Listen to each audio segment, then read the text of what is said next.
India begins the year with an outreach in the neighbourhood, with visits to Sri Lanka, Maldives and Bhutan, and even an invitation to Pakistan. What lies ahead in 2023 for South Asia?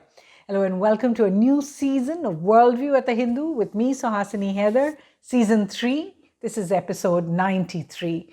Now, this is going to be a particularly interesting year for India as the president of the G20. The first time the global grouping is actually going to come to South Asia. It is significant that the year began with New Delhi's newly powered push in the neighbourhood. So let's just take a look at what's happened in the first few weeks of the year. External Affairs Minister S. Jaishankar traveled to Maldives in January. His visit was really largely about India's assistance to the Maldives for a number of infrastructure projects. In fact, there are in total about 46 projects, infrastructure and otherwise, across Maldivian atolls, as they're called, and islands, of which about half, 23, have now been completed. This is apart from the other loans and grants that have been given. Now, of the projects, the biggest is the Greater Malay Connectivity Project, but Mr. Jaishankar also visited other projects in the north this time, including the Hanimadu International Airport, its redevelopment project's stone-laying ceremony. He inaugurated a community center in Fokahaidu and announced a new sports complex in a place called Gaf Dalu Gandu as well. In total, India has already committed well over $2 billion just during the Soli government's tenure, so since 2018. And I'll tell you why that's significant. But secondly, Mr. Jaishankar then traveled to Sri Lanka. India has provided a total package of nearly 4 billion, 3.9 billion to be precise, including credit lines, currency swaps, loan repayment relaxations, allowing the island, which is in a severe economic crisis, it's negotiating its bailout from the IMF, the International Monetary Fund, to get through the worst. It gave the island some breathing space. In addition, just ahead of the visit, India also sent off a letter to the IMF committing to restructure Sri Lanka's debt. India, Japan, China are amongst the biggest creditors of Sri Lanka, so this was an important thing for Colombo. External Affairs Minister also met with President Ranil Wickremesinghe while he was in Colombo and invited him to come to India. That visit is expected in March this year. In fact, I spoke to the Sri Lankan High Commissioner, Milinda Moragoda, about what the outcomes of that visit were. And you can see that entire interview at the Hindu's website, at the link given over here. Now, meanwhile, Foreign Secretary Vinay Quatra visited Bhutan and held talks with the fourth king. He called on Prime Minister Lote Tshering, discussions on development, cooperation between India and Bhutan during the 12th five-year plan. In fact, Indian assistance on digital infrastructure and educational infrastructure in particular was highlighted in that meeting. Of course, hydropower, a big part of the relationship. The visit also came just days after Bhutan had announced progress in its boundary talks with China. So clearly, while this was not mentioned in the official releases, it was a big part of Mr. Quatra's agenda while he was visiting. Now, the Foreign Secretary is also expected to visit Nepal in the next few days to invite the new Prime Minister, Pushpa Kamal Dehal, also called Prachand, to visit Delhi. And he may be in Delhi as early as February or perhaps March as well. And then there was this invitation to Pakistan, as New Delhi sent a letter to Pakistan's Foreign Minister, Bilawal Bhutto, to invite him to attend the SCO, the Shanghai Cooperation Organization's foreign ministers meeting in May in Goa. If Mr. Bhutto does come, he'll be the first foreign minister to visit from Islamabad since July 2011. So we're talking 12 years. The SCO summit, where Mr. Shehbaz Sharif will be invited, will be held tentatively in June. So that's another big outreach. Although it is routine, the fact is that if either of these Pakistani leaders do come to Delhi, it'll be a first in more than a decade. And then Prime Minister Modi himself addressed an online Voices of Global South summit where all India's neighbors, except Pakistan and Afghanistan, of course, were present. Notably, Myanmar was included in the neighborhood despite the breakdown in recognition for the government since the military junta took over. During the leadership session, it was important, Bangladesh Prime Minister Sheikh Hasina herself took part along with Prime Minister Modi. The conference was really seen as a feeder conference for ideas ahead of the G20 summit later this year, and really was a way of bringing 125 countries that are seen as part of the global south into the conversation, especially the neighborhood.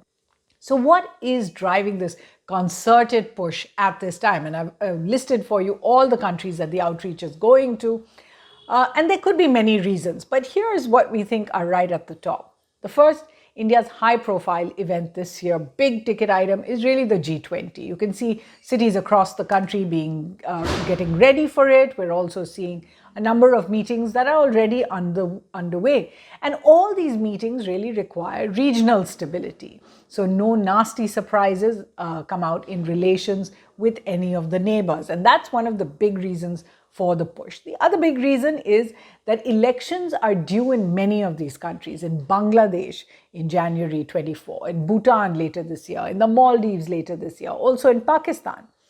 In Bangladesh, remember, Sheikh Hasina is seeking an unprecedented fourth term. She's going to see a pushback. She's seen as very pro-India.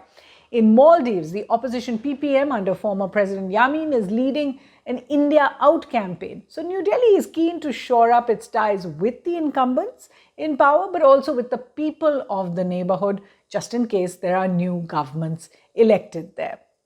And then you have the big problem that came from COVID, but brought with it an opportunity. COVID clearly hampered China's outreach in the subcontinent in terms of economic support, in terms of tourists coming out, in terms of inviting students back in. China's lockdown, that has really clearly been the hardest, longest, toughest lockdown around the world, has ensured that China has been cut out of many of the conversations in the neighborhood. When it came to economic support to Sri Lanka, for example, China was actually behind India. So India has an opportunity here to reclaim its place in the region at this point, also to push back the China challenge, even as India faces the fourth year of the line of actual control standoff with Chinese soldiers. Then there is the outcome of the Russia-Ukraine war, which will complete a year soon. Western sanctions as well on Russia. They've all had a big impact on Indian foreign policy. We've been talking about this at Worldview, and we are definitely seeing a reversion to concepts of strategic autonomy, to non-alignment or multi-alignment as it's called, also to more and more becoming a voice for the global south, as that conference proved, engaging groups like the G77, which is the group of developing countries of about 125 countries. So we're seeing the Modi government doing much more of that. And it would really seem that New Delhi is also looking to go back to a bit of regionalism, just as the rest of the world is, ensuring strong ties with all the countries in the region that it possibly can. A fifth reason, while external events may not actually hamper India's domestic politics, the fact is that India's domestic politics, particularly the government's policy towards minorities, does impact its image in neighboring countries, especially, of course, those like Bangladesh, Maldives, and Pakistan, which are Muslim majority nations.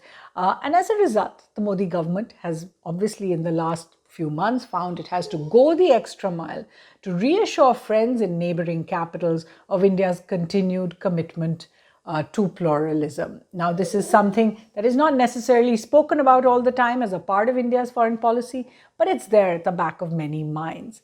But there are also, now, when we're talking about all these issues which are in the present, there are also more important reasons that the government must continue to build on this regional foray.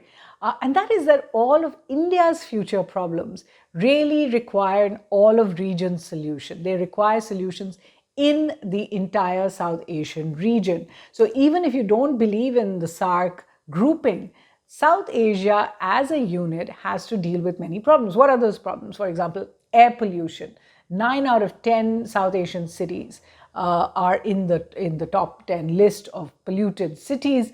Water pollution has the same thing. The fact is that the solutions to air pollution come from an all-of region, what is called airshed management. Water pollution, rivers that go from one country in South Asia to another, you will need both countries or 3 countries to work together on them.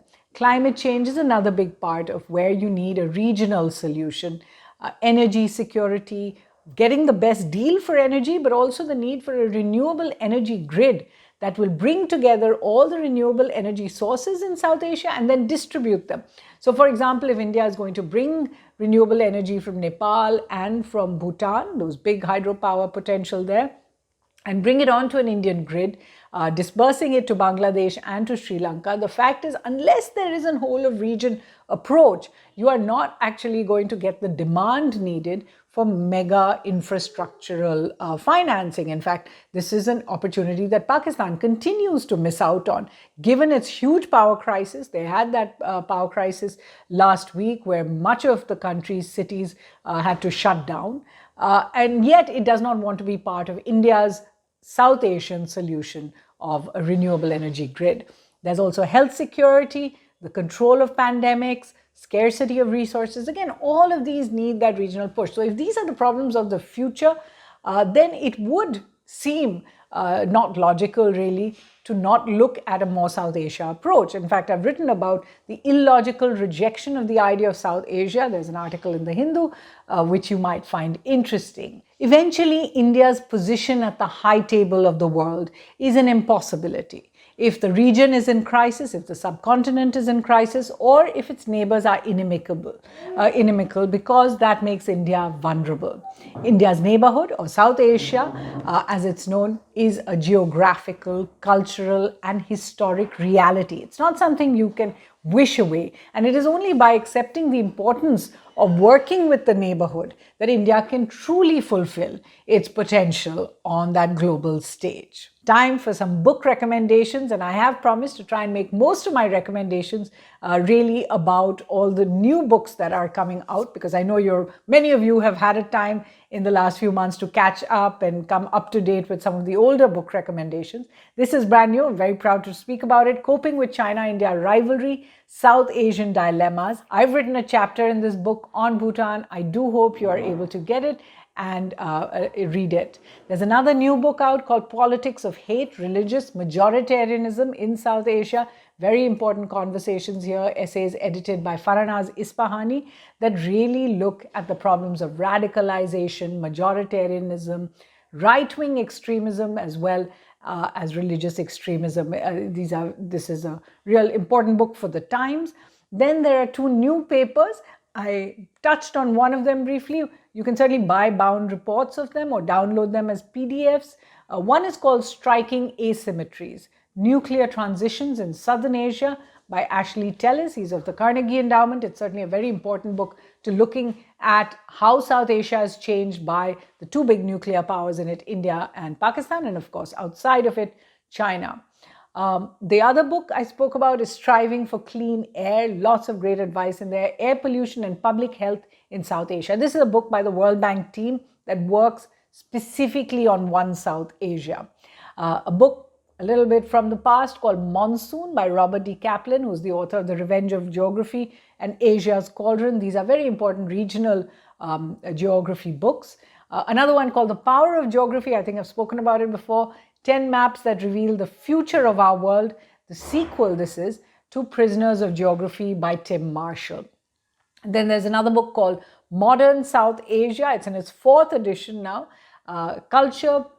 History, Culture, and Political Economy. This is by Shagata Bose, as well as Aisha Jalal, renowned historians, and really a very interesting read. A book coming out soon called Subcontinental Drift, Domestic Politics and India's Foreign Policy. This is by an academic based in Singapore, Rajesh Basroor. It'll be out later this year. And it looks at how domestic constraints hamper India's foreign policy and its potential as a superpower. So very on point with some of the things we've discussed today.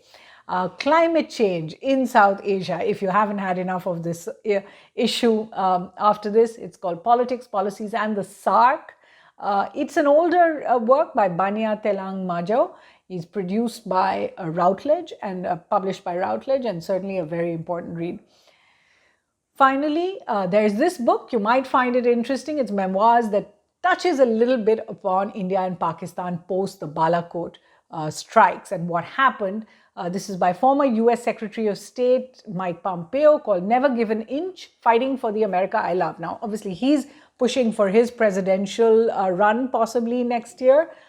It contains new and very contested bits. Already there's been a denial from New Delhi on the contents of that book. but it may be interesting. So far, only available on Kindle. So we hope to keep you updated on lots more reading ahead this year on Worldview. From the team, please do join us again, write in. Thanks for watching.